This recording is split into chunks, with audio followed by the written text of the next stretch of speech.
We start Wednesday's sports with football news this evening. The rivalry continues later on this month in the Digicel Cup football tournament, and today we found out which teams will match up in the competition's semi-finals. CIFA President Jeffrey Webb and the marketing exec for Digicel, Christy Anderson, they made the draw this morning.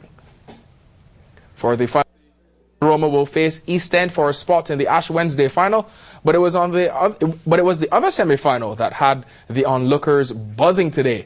Defending champions Georgetown renew a decades-old rivalry with Scholars International, and the history on these battles wasn't lost on President Webb as he previewed the matchups. You win and you continue, or you lose and you go home, and definitely it always brings the best out. And I think this semi-final, of course, some intriguing matchups. Of course, the Scholars and Georgetown matches has to be a marquee game.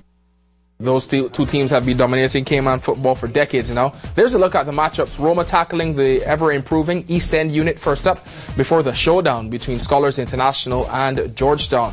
The first leg of the semi-finals will be played at the Annex January 30th, with the second leg February 13th. The top two teams with the most goals from aggregate will do battle in the Ash Wednesday final. Ash Wednesday, always a huge day in football here in the Cayman Islands. That will be March 9th.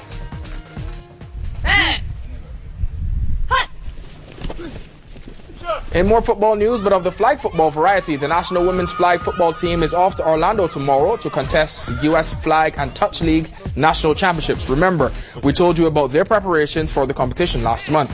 Well, the team is ready and raring to go.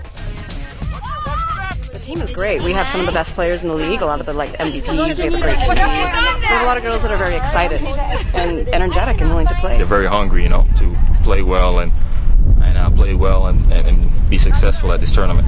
Players will be a little bit smaller and a little bit faster, and with the athletes that we have on our team, I think we'll be in good hands.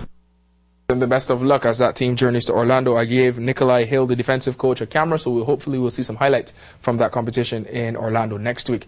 Tonight's the night for you to catch up some of our best young basketball talent. Names like Rashad Powery Sands, Raheem Robinson, and others will be contesting the first round of the Under-19 playoff matches. That's Rashad dunking in a game last Sunday. This is the Under-19 League tonight at the Arts and Recreation Center at Camana Bay. Tip-off was at 6, and in the first game, favourites Wolves with Raheem Robinson will be challenged by Bordentown's finest, the Reapers, before defending champions, the Shockwaves, face Future. Shockwaves have their future in their own hands, and they have all the confidence coming off their huge regular season win last Sunday. If you want to see what our next generation talent has to offer, go over to Camana Bay tonight and show your support. We'll have highlights tomorrow evening from all of the basketball action.